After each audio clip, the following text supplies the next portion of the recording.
بسم اللہ الرحمن الرحیم نحمد و نصلی علی رسول الکریم اما بعد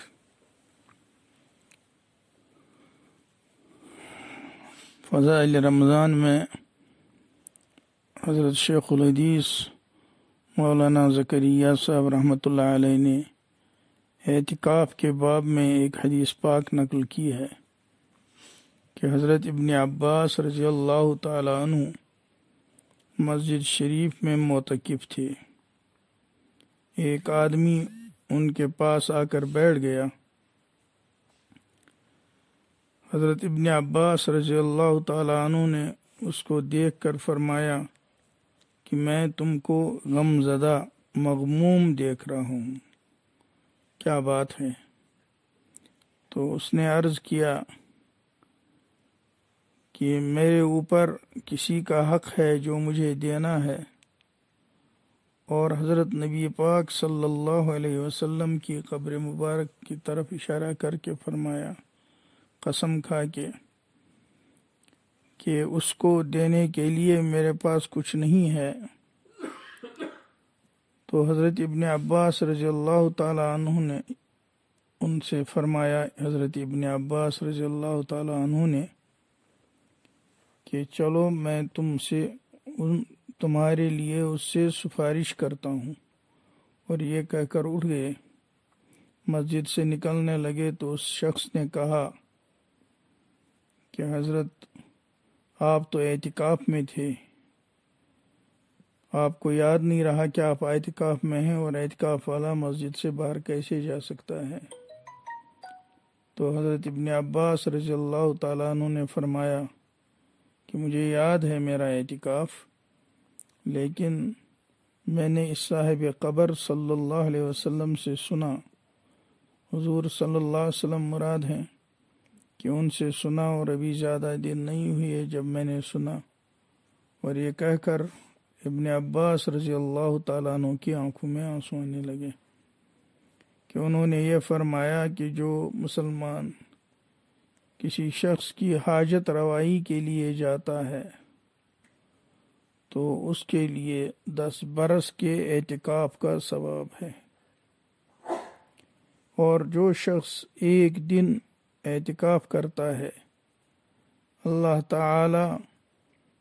اس شخص کے درمیان اور جہنم کے درمیان 3 خندقیں حائل کرتے ہیں،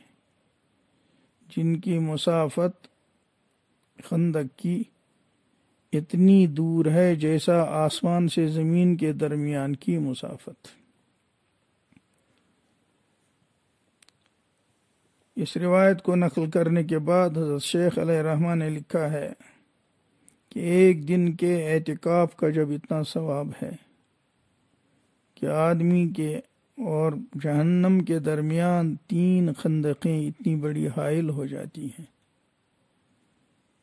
تو پھر 10 برس کے اعتکاف کا ثواب کتنا ہوتا ہوگا۔ اور اسی طرح سے جب کوئی کسی کی حاجت روائی کرتا ہے تو وہ کس قدر بڑا ثواب حاصل کرتا ہے۔ اللہ نے موقع دیا ہے کہ انسان یہ ساری چیزیں کما سکتا ہے، گھروں میں بیٹھے ہوئے ہیں، مستورات کو اعتکاف ایک دن کا بھی نصیب ہو جائے، مسنون اعتکاف تو 10 دن کا ہے، نفل اعتکاف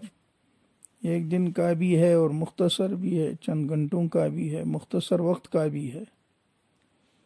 اسی طرح سے دوسرا کام جو مسلمانوں کی حاجت روائی کا ہے اس وقت کے حالات میں، اس کا بھی اللہ نے موقع عنایت فرمایا ہے۔ زندگی گزرتی جا رہی ہے، جو وقت مل جائے غنیمت سمجھ کر جو کچھ حاصل کر سکے وہ حاصل کر لینا چاہیے۔ آج ہمارے یہاں 25 تاریخ تھی روزے کی، گویا یہ 26ویں شب ہے، تو 29 کا رمضان اگر ہو گیا تو کتنی شبیں اب باقی رہ گئی ہیں۔ ان اوقات کی قدر کیجیے، اور اسی طرح سے ان حالات میں چونکہ کافی حاجت مند لوگ ہیں ان کی حاجت روائی کیجیے، تو گویا اللہ نے خوب کمانے کا موقع دیا ہے۔ زندگی کا کوئی بھروسہ نہیں ہوتا، کب بلاوا آئے، کب آدمی کو دنیا سے جانا ہو۔ اس لیے جو کام آدمی کر سکتا ہے اس میں کوتاہی، غفلت اور تاخیر نہیں کرنی چاہیے۔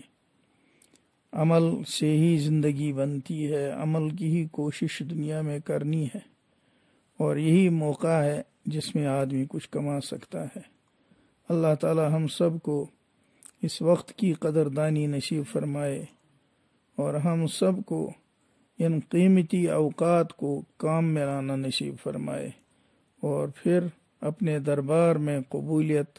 عطا فرما کر ہم سب کو مقبولین میں شامل فرمائے۔ دنیا اور آخرت دونوں جہاں میں ہم سب کو اپنی رضامندی نصیب فرمائے اور تمام ضروریات کا تکفل فرمائے۔ وآخر دعوانا ان الحمد للہ رب العالمین، وصلی اللہ تعالی علی خیر خلقہ محمد وعلی آلہ واصحابہ اجمعین برحمتک یا ارحم الراحمین۔